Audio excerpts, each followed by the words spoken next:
I've been doing everything right. Good product, good service, but I can't seem to get new customers. What am I missing? 16 years ago, I'm in my car outside a house in San Diego. I have my notepad and a list full of addresses in my hand. I'm about to call an agent that I have never spoken to in my whole life. I've been doing this for 3 months. No showings, no deals, nothing seems to be working. I thought I had a good product. All cash, I close fast, and no contingencies. What kind of a seller would want to work with me, right? That's what I thought. Then the agent picks up. I give him my pitch. He promises to pass it on to the seller. Then after that, they didn't call me back. A usual case. What do? I call the next agent on my list. But here's the thing I didn't understand yet. Then I grabbed a pen and paper and mapped the whole value chain in front of me because I wanted to understand what happens between when the agent gets the deal and when money changes hands. And then I asked myself one question. Where is the agent losing time, face, and convenience? I mapped every single step, every single transaction, and tried to understand where is friction. There are actually 2 key value activation points. The first one here in the middle, when contract is signed, and then the other one obviously in the end, when the deal closes. And then everything that I did after that was focusing on this. Where is the agent either losing time, face, or convenience when it comes to time to contract and time to money? And I tried to figure out how can I make this process faster, easier, and more convenient for my counterpart, which happened to be the agent who controlled over 80% of the inventory. Because I understood that the agent doesn't really care about my product or my service. They care about not losing face and their reputation in front of their client, which is the seller. And then I finally understood that actually it doesn't matter what I say, what kind of a pitch deck I have. It's all about making promises and keeping them all. Instead of making a bunch of empty promises, I actually started with the smallest ones. I'm going to talk to you tomorrow at 3 o'clock. Then I called them exactly at that hour. I'm going to send you something tomorrow, and I kept that promise. You don't have to come to the showing or come to the property. I can actually get the keys from your office, make it easy for you. Do you need pictures? Do you need rehab estimates? You get the idea. With these 2 activation points and with my new pitch, I was able to convince one agent, then another one. And that all happened after 6 months.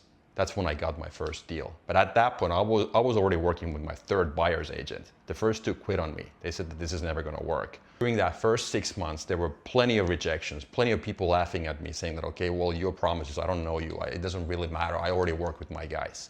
But there were a few hundred agents that I had to establish relationships with. And I understood that it's all about putting in the volume. So what I did was that I called these people literally 7 days a week, every day, at least a few hours, so that I would be able to get ahead of the game, put in the reps, put in the volume. Then let's fast forward 16 years and look at what I do today.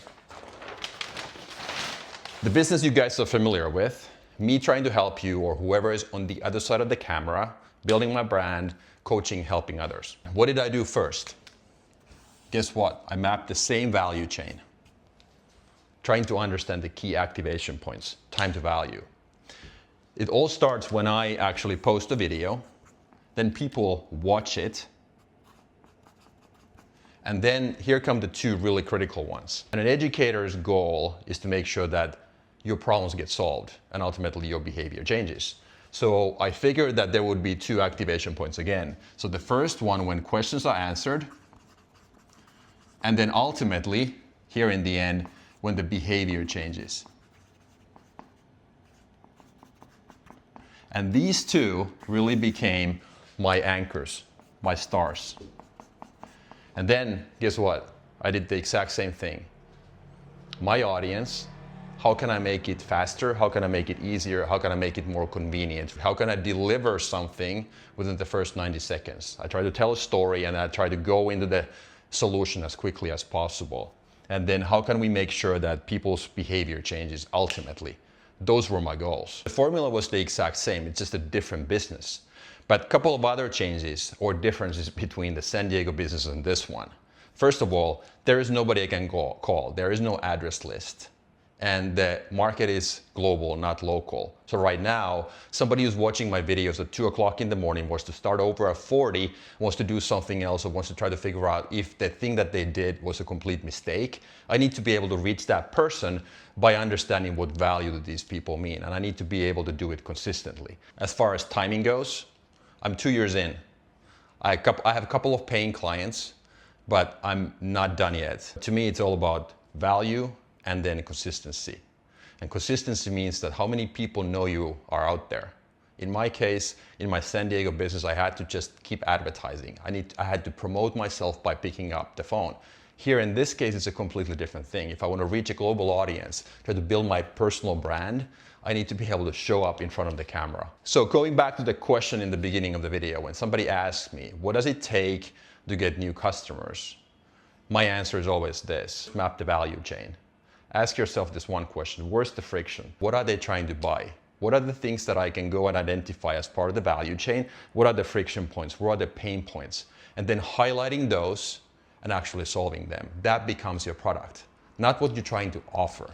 It's all about understanding where the value is. And I have not been able to come up with a better way to figure those out other than using the value chain process. And then the second thing is, how many people know I exist? When we are out there, when we are startups, nobody knows we are in the business of doing it. So we just need to promote consistently and do a lot of volume. That's the boring part. Here's what you can do now. Go to your process, go to your value chain, look at value where it gets activated, and then identify just one thing and fix that. And do it until you're blue in the face for the next 90 days, and then circle back and let's see what kind of results you get. And in the end, I just have one ask. Do me a favor and hit that subscribe button. That would mean a lot to me. I'll see you in the next video.